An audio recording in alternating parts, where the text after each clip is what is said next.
Então, agora eles estão fazendo esse aditamento para mais 120 dias e estão regularizando com data retroativa. Me falaram aí que o sistema está aceitando, porque as medidas é durante a pandemia.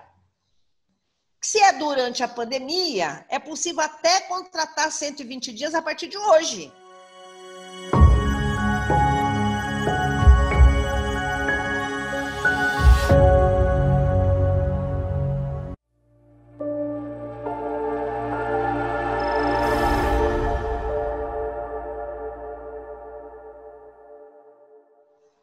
Senhoras e senhores, estamos de volta em mais um encontro com a nossa grande colaboradora, a desembargadora doutora Ivani Contini Bramante, desembargadora do TRT 2ª Região. Ela sempre trazendo a sua palavra de ordem e de sapiência no direito do trabalho e previdenciário, para quem não sabe. Doutora Ivani, minha saudação, a sua saudação a todos aqueles que são frequentes nas nossas lives. Pois não? Bom, inicialmente eu cumprimento a todos aqueles que nos ouvem. Quero fazer o agradecimento especial à sua pessoa, Dr. Francisco Bernardino, pela oportunidade e abertura desse espaço para bate-papo jurídico, né? É sempre uma honra estar aí nos eventos, nos congressos e nas palestras que Vossa Senhoria faz para o setor dos transportes e também no Projeto 14. Muito obrigada. Muito obrigado, sempre muito gentil. E exatamente nesse momento nós procuramos muita objetividade diante desse cipoal de legislação. Nós temos a MP 936 convertida na Lei 14020, a Portaria 16655, 14020, ou seja, nós temos muita coisa rolando, muita coisa caminhando, mas nós estamos à procura exatamente de respostas objetivas para providências das empresas. Lógico, nós nunca iremos nos afastar do pensamento jurídico, da interpretação jurídica, né, doutora? Mas procuraremos trazer colocações muito cirúrgicas, muito objetivas, que são de grande interesse das empresas, do segmento do transporte e para todos aqueles que têm as suas empresas e os próprios empregados. Podemos começar, doutora? Sem problemas, vamos lá. Vamos lá. Estamos sabendo, recentemente foi caducada, vamos assim dizer, a medida provisória 927. E dela, não é simplesmente ela caducou, mas ela deixa efeitos. E quais os efeitos da caducidade da MP 927 e nos contratos? E, se me permitir, já linkando no banco de horas, no teletrabalho, da suspensão dos exames médicos admissionais e dos periódicos. Vamos lá, ilustre desembargadora. Pois bem, doutor Francisco, realmente a medida provisória 927 foi a primeira medida para enfrentamento do Covid-19 para as empresas que tiveram aí que suspender as suas atividades empresariais total ou parcial. Dentre as medidas, nós tivemos antecipação de férias, antecipação de feriados, férias coletivas, bancos de horas, teletrabalho, além de outras medidas. E essa medida provisória também autorizou a suspensão da exigibilidade dos exames médicos admissionais e dos exames médicos periódicos, até para não mandar o trabalhador ir fazer exames médicos e contrair o Covid, porque isso poderia, inclusive, reverter em forma de acidente de trabalho. E essa medida provisória também, no artigo 29, trouxe a regra de que a contaminação pelo Covid-19 não se considera acidente de trabalho, salvo comprovação do nexo de causalidade. E agora a medida provisória não foi convertida em lei, passou o prazo e o Congresso não converteu em lei. Aliás, o Congresso propositadamente tirou de pauta e não converteu em lei. significa que todos os contratos que foram feitos na vigência da medida provisória ainda estão com efeitos jurídicos fora agora da vigência da medida provisória, porque os contratos tratavam de relação jurídica continuativa. E o empresariado tem dúvida, ele diz assim, puxa, eu fiz um banco de horas e a medida provisória me autorizou a fazer um banco de horas e de 180 dias e ainda compensar esse banco de horas 6 meses depois de passada a pandemia.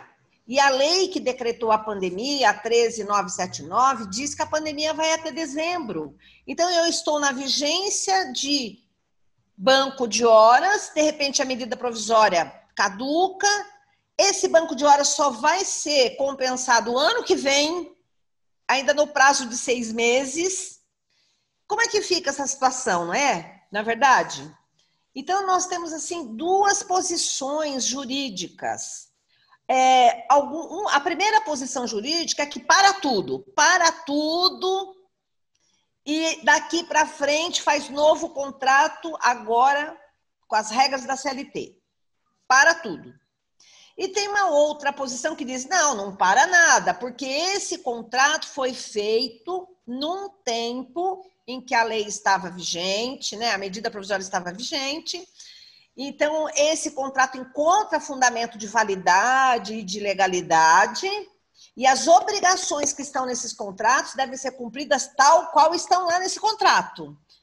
Porque nós temos que fazer uma distinção entre existência, validade, vigência e eficácia da norma. Ao tempo do banco de horas da contratação, a medida provisória existia, estava vigente, era válida e era eficaz, né? Portanto, as obrigações ali contraídas, embora elas se projetem para o futuro, porque é relação continuativa, elas se projetam tal como pactuado. E nós aplicamos aí, primeiro, o princípio do ato jurídico perfeito, que está na Constituição Federal. E segundo, o princípio da lei do tempo rege o ato. Então, o empresariado poderia ficar tranquilo, cumprir esse contrato até o final. O que o empresariado não pode, doutor Francisco, é fazer contrato novo com base na medida provisória revogada. Mas os que já foram feitos na vigência da medida provisória, eles vão ser cumpridos até o final, de acordo com o que está pactuado. Agora, quando... Então, essa é a visão jurídica que os juristas estão aí passando para os empresários. Qual a interpretação que a doutora faz? O que é o contrato novo nesse sentido jurídico? Porque esse contrato ele foi celebrado no período da pandemia, que foi aquele decreto 6 do governo federal, que instalou da pandemia até final de dezembro. Celebrou, seria um contrato de trabalho novo ou, naqueles casos de suspensão do contrato de trabalho? Explica direito, doutora, qual é o time desse contrato? Porque... Olha, a MP 927 não tratou da suspensão no contrato de trabalho e nem da redução do jornada de salário. Quem tratou foi a 936. Ok. A 927, ela só trata de medidas empresariais por acordo individual ou acordo coletivo e medidas que o empresário vai tomar e ele vai bancar e pagar com o dinheiro dele. Não tem dinheiro governamental no meio. É por isso que a medida provisória foi transformada em lei. Perfeito. Tudo às expensas do empregador. Então, se ele pactuou um banco de horas para ser feito em 6 meses de banco de horas e só compensar o ano que vem, é válido. Porque quando se contratou isso, a lei existia, a medida provisória existia, ela era válida, eficaz, esse contrato tem fundamento de validade numa norma, embora ela esteja revogada. E por que ela surte efeitos para o futuro? Porque nós contratamos um pacto de uma relação jurídica continuativa. Uhum. Então, ela projeta efeitos fora da sua vigência, evidentemente. E eu não mudaria tudo, porque muitos advogados estão falando, olha, para tudo e vamos começar tudo de novo pela CLT. É muita insegurança jurídica para o empresariado. Tá? Eu tive a oportunidade, inclusive, de participar de um congresso que o ministro Barroso estava presente, e eu perguntei para ele sobre a eficácia da medida provisória 927, porque tem uma ação direta de inconstitucionalidade no Supremo que vai tratar do acidente de trabalho, que está dentro da MP 927, artigo 29. E eu perguntei, ministro, essa ação de inconstitucionalidade, então, vai perder o objeto, porque a medida provisória perdeu a vigência. Ele disse assim, olha, existem algumas exceções que o Supremo, mesmo com lei revogada, julgou a ação direta de inconstitucionalidade para regular a relação jurídica, para dar segurança jurídica para o empresariado. E aí eu aproveitei e perguntei, Vossa Excelência entende que os contratos firmados na vigência da MP 927 podem continuar sendo cumpridos, mesmo que ela foi caducada? Ele disse sim, porque o ato jurídico perfeito é o contrato. E quando ele foi feito numa legislação que deu validade. Não, perfeito. E se existe alguma negociação coletiva? Se existe negociação coletiva, melhor ainda, porque aí nós temos um outro fundamento de validade, que além de ser o ato jurídico perfeito que está na Constituição Federal, eu tenho a prevalência do negociado sobre o legislado, que está no artigo 611 da CLT. Exatamente isso.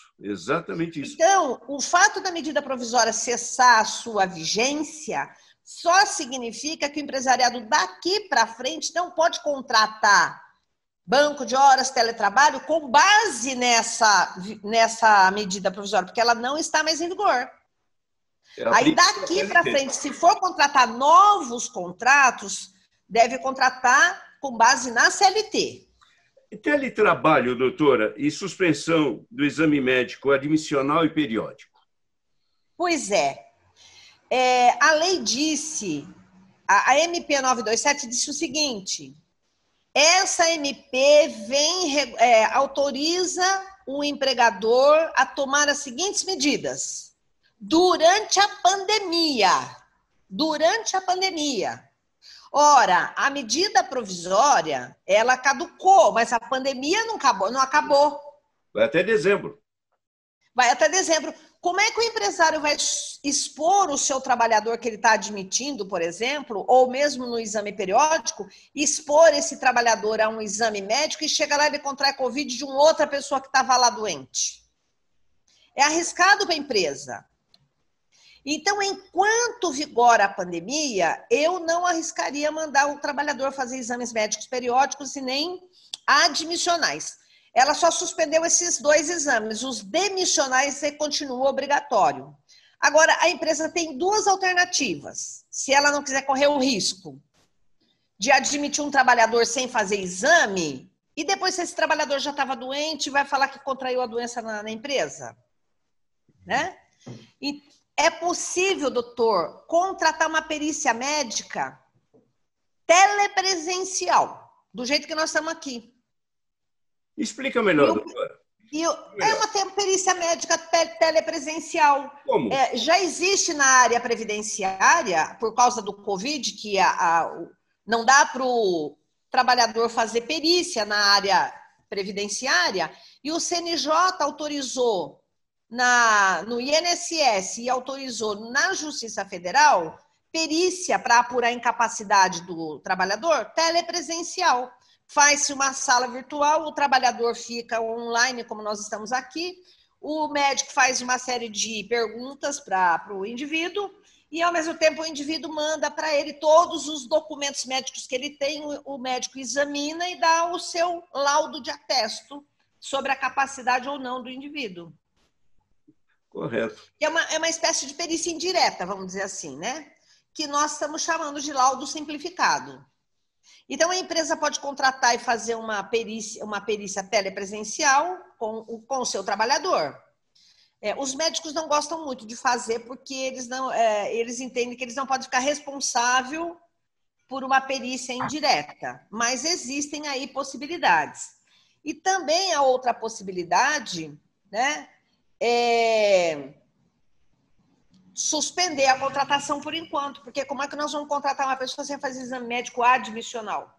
Exatamente, esse é o cuidado muito extremo, né? É melhor não ter nenhuma ação, não realizar nenhuma admissão, né? Para fugir ou não. Não, a empresa pode contratar e deixar para fazer o exame médico admissional lá no ano que vem, ou ele pode contratar, fazer uma perícia telepresencial agora, ou ele pode, então, não contratar. Né? Okay. A empresa tem que escolher uma dessas alternativas. Né? Okay. Doutora, acho que esgotamos esse assunto. Vamos a um outro, bem rapidamente. Hoje, lembrando a todos que estão presentes nessa live, a objetividade. Nós falamos muito sobre a 936, que foi convertida na Lei 14.020. Vamos falar rapidamente sobre os afastados, os aposentados, suspensão do contrato de trabalho. Rapidamente, doutora Ivani. A medida provisória 936, essa sim autorizou reduzir jornada de salário e autorizou suspender o contrato de trabalho. E por essa razão, o governo coloca uma ajuda financeira, o dinheiro público, não é isso? Então, é possível reduzir jornada de salário em 25%, 50% e 75%. É isso que a medida provisória dizia. Agora, ela transformou em lei, ela mudou o percentual. Ela fala de 25%, 50% e 70%. Correto. E não mais 75%. Mudou. Mas é possível também suspender o contrato de trabalho, caso em que a empresa paga 30% do valor e o governo paga 70% do valor. O valor que o governo paga não é o valor salarial do indivíduo, é um percentual em cima do valor teto do seguro-desemprego, que é 1.800, o teto do seguro-desemprego. Então, essa ajuda governamental foi estipulada inicialmente pela totalidade de 90 dias, né? Então, era possível fazer uma suspensão do contrato de trabalho por 60 dias e uma redução de jornada de salário por 90. Agora, foi transformada em lei, não é isso? Isso mesmo. E a lei autorizou o executivo a prorrogar esse prazo. E o executivo, de fato, editou o decreto, né, que é o decreto 10.422, não é isso? Exatamente. E prorrogou por mais 30 dias. Foi para 120 dias, né, doutor? A totalidade agora é 120 dias. Prorrogou por mais 30 dias a redução de jornada de salário e prorrogou por mais 60 dias a suspensão do contrato de trabalho, né? Então, alguns empresários já estão conseguindo fazer essa prorrogação, já estão fazendo os acordos individuais com os trabalhadores e já estão cadastrando esses acordos individuais lá no Ministério da Economia, essa prorrogação. E o Ministério da Economia está recebendo essa prorrogação. Mesmo, né? Retroativamente, doutora? Então, alguns advogados que eu participo de alguns grupos aí disseram que estão conseguindo, inclusive, retroativamente porque quando a MP veio e falou, olha, pode reduzir a jornada de salário e pode suspender o contrato de trabalho, mas a empresa tem 10 dias para avisar o Ministério da Economia. Teve empresa que não conseguiu fazer e avisar em 10 dias. Então, teve empresa, doutor Francisco, que fez a suspensão do contrato de trabalho, mas não tinha regularizado. Então, agora eles estão fazendo esse aditamento para mais 120 dias e estão regularizando com data retroativa. Me falaram aí que o sistema está aceitando, porque as medidas durante a pandemia. Se é durante a pandemia, é possível até contratar 120 dias a partir de hoje. Daqui para frente, 120 dias. Porque é durante a pandemia. Quando se fala retroativamente, nós poderíamos colocar como um marco, seria o decreto 10.422, a partir do dia 14. Pois é. Essa sensibilidade. É porque foi o decreto que... tem o decreto... tem a portaria também, a 16 e... 655. Isso, ela trata desse assunto, não trata? De quanto que ela é? Ela é do dia 14. 14 Então, de julho. exatamente. Tem algumas pessoas me dizendo, porque eu sou da área do judiciário, né? E os advogados é que fazem esse cadastramento lá e o envio das informações para o Ministério da Economia, e estão dizendo que estão conseguindo regularizar aquele que não estava regularizado. Okay. Que não tinha, né, uma regularização. E dos afastados e dos aposentados? Então, os aposentados é o seguinte: o aposentado, como ele já recebe aposentadoria, né? Uhum. Ele não pode acumular aposentadoria com o benefício por emergencial decorrente da MP 936, agora lei, agora convertida em lei. Então, o que acontece na prática? O aposentado, ele ficou mais ou menos num limbo jurídico, né? Ele não consegue ter acesso ao benefício emergencial, porque ele já recebe aposentadoria, ele não consegue ter acesso ao benefício assistencial chamado Corona Voucher. Uhum. E esse aposentado, ao mesmo tempo, pelo fato de ser aposentado, supõe-se que ele tem uma certa idade. E supõe-se também que ele está num grupo de risco. Então, a empresa tem duas saídas. Ou reduz a jornada e salário dele e paga aquela diferença do bolso, ou suspende o contrato de trabalho dele e paga todo o valor que ele receberia se ele tivesse direito ao benefício emergencial, paga o valor do bolso, ou a empresa coloca esse trabalhador em banco de horas negativo. Não tem outra saída. Férias. Eu vou antecipando férias também, o caso também, né, doutora? Como é que é? Ou antecipando férias também, né? Pode antecipar. É que as férias antecipadas, você vai conseguir antecipar só uma férias, o máximo não pode duas. Mais, mas não tem condições. Então, não tem condições. E outra coisa, nós estávamos discutindo, se o indivíduo está 120 dias com o contrato suspenso, esses 4 meses não faz com que ele perca o direito às férias? Uhum. Pela CLT, sim. Pois é. E o 13º, como fica? Eu não vou contar 1/12 por 4 meses para fins de 13º. Situação, exatamente. Porque a suspensão do contrato-trabalho, o próprio nome está dizendo, suspende o contrato-trabalho.